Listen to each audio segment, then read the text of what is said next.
Pernahkah melihat dan mendengar berita tentang turis asing yang viral di Bali karena bertingkah tidak sopan? Beredar beberapa berita maupun video yang memberitakan perilaku buruk wisatawan asing ketika berkunjung ke kota Bali. Ada turis asing yang duduk di pelanggi atau tempat suci pemujaan, dan hal itu terjadi di Pura Terataibang yang ada di kawasan Kebun Raya Eka Karya Bali. Selanjutnya, ada warga negara Rusia yang menari dengan pakaian tidak pantas di Pura Pengubengan Besakih Kabupaten Karangasem, Bali. Bahkan, ada berita video viral yang berisi seorang warga negara asing bermeditasi di tempat ibadah Bali dengan keadaan telanjang. Lalu, kenapa hal seperti ini terus terjadi?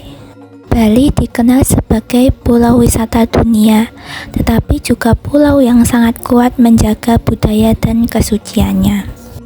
Namun, beberapa wisatawan asing tidak menyadari hal itu, dan akhirnya terjadi perbuatan yang seharusnya tidak dilakukan dan membuat masyarakat lokal menjadi tersinggung.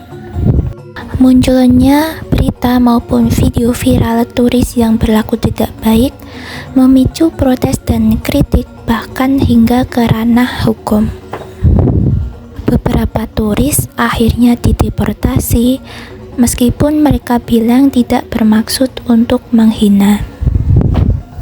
Memahami kenapa masyarakat lokal begitu tersinggung dengan perilaku yang dilakukan oleh turis. Dalam masyarakat Bali, budaya Bali bukan hanya soal adat, tetapi soal sakralitas.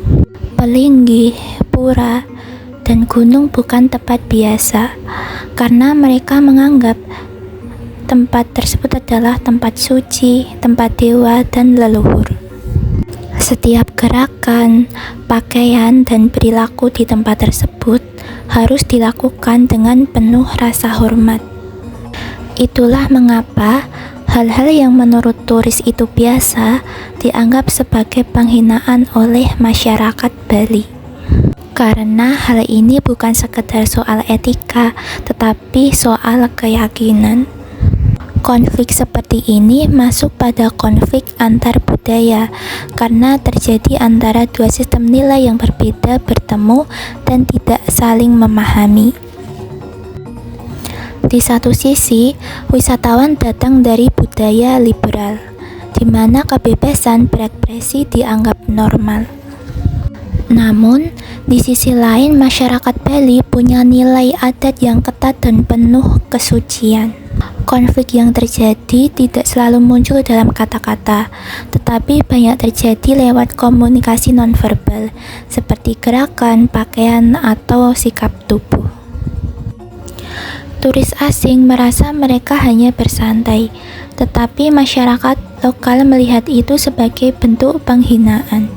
Lalu, bagaimana cara mengelola konflik ini? Pemerintah Bali kini mulai aktif melakukan manajemen konflik budaya seperti memberikan sosialisasi yang lebih masif kepada wisatawan mancanegara terkait apa saja yang boleh dan tidak boleh dilakukan oleh para wisatawan asing. Selanjutnya, pemerintah daerah mewajibkan wisatawan asing yang datang ke Bali didampingi oleh pemandu wisata. Selanjutnya, adanya larangan bagi wisman, yaitu wisatawan yang sedang berlibur lama di Bali. Mereka tidak diperbolehkan memasuki area utama tempat suci atau pura, kecuali untuk bersembayang dengan pakaian adat yang lengkap dan tidak sedang datang bulan. Selanjutnya, adanya upaya pembinaan terhadap para pelanggar aturan dan penegakan hukum juga dilakukan secara konsisten. Di sisi lain, masyarakat juga melakukan diplomasi budaya dengan memperkenalkan nilai-nilai lokal lewat upacara, seni, dan kegiatan komunitas sadar wisata. Dari upaya-upaya tadi, diharapkan bahkan dapat meminimalisir agar tidak terjadi kembali hal-hal yang buruk atau yang tidak sepantasnya terjadi.